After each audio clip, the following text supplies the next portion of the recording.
Hello everyone and welcome back to the Great Book of Grudges. My name is Nathan and today we're going to talk about Bretonnia. It's been a while, but I've had some thoughts regarding the race and I want to ask the community something essentially. You see, Bretonnia is okay. They're not really the best race to play. Obviously they do have their own stylized mechanics and so on, which I think is quite interesting, and really, for a free race, it was pretty good, at least in Warhammer 1 standards. For those not fully aware, Bretonnia is released as a free downloadable race for the Total War Warhammer series, and really they've not received much after that. Yes, in Warhammer 2 they did get a bit of a rework, which is pretty much the standard that we see Bretonnia to this day, and they did get a new Legendary Lord and Legendary Hero, but that's pretty much it. They've had some minor updates during patches and so on, but let's be honest here, most of the updates there have been focusing around, well, multiplayer. But the issue is Bretonnia is fairly popular, and we know in Warhammer the Old World they'll be one of the main launch races, so it's likely that they're going to get a lot of the time under the limelight. But a free race hasn't received any content in a while, barring one Legendary Lord, and we know there's a possibility of newer stuff. A member of Creative Assembly did say that given the chance he would like to add in a few things here and there. But this is the question to you guys. Should there be paid for content for Bretonnia? Okay, I'm imagining some angry comments, but hear me out.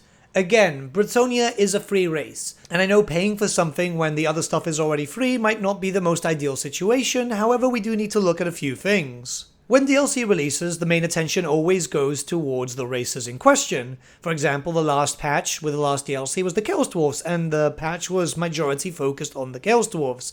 DLC prior to that was the Warriors of Chaos. Yes, there were a few updates to certain races and factions, but that was because it was the Immortal Empire's release, and I imagine that patches are never going to be that large unless it's another major release. When Bretonnia got its rework in the form of FLC2, it wasn't really that much. Yes, it did make the race a lot better to Warhammer 2 standards, but now Warhammer 3 standard is much more, and we want every race eventually to get to Warhammer 3 standard, don't we? Now, one thing that worries me about Bretonnia's future, because yes, they can still get updates in patches, but the roadmap itself shows that free races are going to get quite a lot of attention, and that means that they're likely going to get the main bulk of the patches, meaning that anything else might get left behind.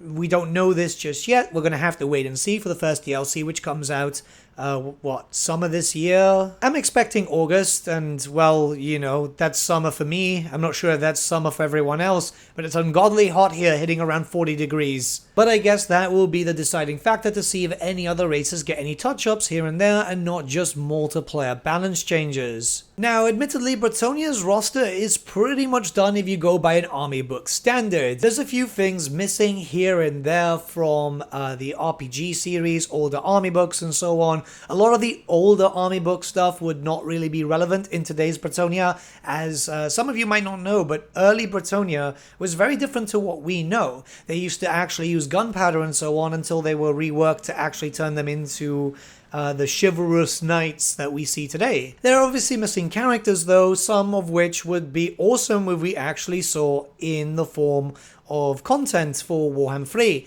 Yes, I know many of these will act very much the same as all the others, but yeah, a lot of people did play Bretonnia back in the day, mostly through 6th edition when they were fairly decent, and they've got fond memories of these characters.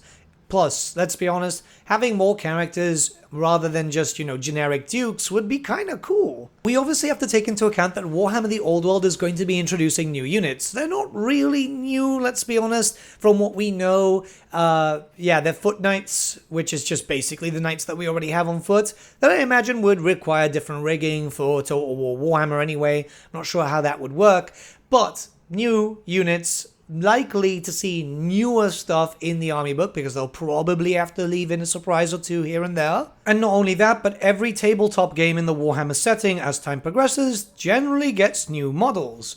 I can assume that Old World will sell quite well. Obviously this is a best case scenario situation, but if that happens, that means that newer models will come down the line, not just when the army book arrives. Also, it's very important to note, which is kind of frustrating, but we've seen it with Horus Ascended and so on, they tend to release rules again for models that don't exist, with those models coming down the line later on. So we might see rules in this new Bretonnia army book, which might be for stuff that we might see down the line. And if Games Workshop and Creative Assembly are smart enough, which I'm assuming so, they'll cross-promote it. Obviously, it's very, very important to note that everything I've stated here is in regards to new content. Rapance and the baseline Bretonnian faction would remain completely free. Could you imagine if Creative Assembly decided to make those paid DLC? Like, there would be problems everywhere. But I imagine that if they're going to put time, and the time is going to be well spent, they're going to need a paid-for DLC. And the perfect example actually could be, you know, the Dwarfs. 2 reworks, both during a free period. Not good. Not good. Let's be very, very honest there. Not good. Which is why the Dwarfs are getting attention in a DLC in the future. That's already been confirmed. And yeah, same thing with the Vampire counts. They had a rework. The rework is fine, but I don't know what's going on with the Vampires now. It's just not really a fun faction to play, and they are very annoying to play against.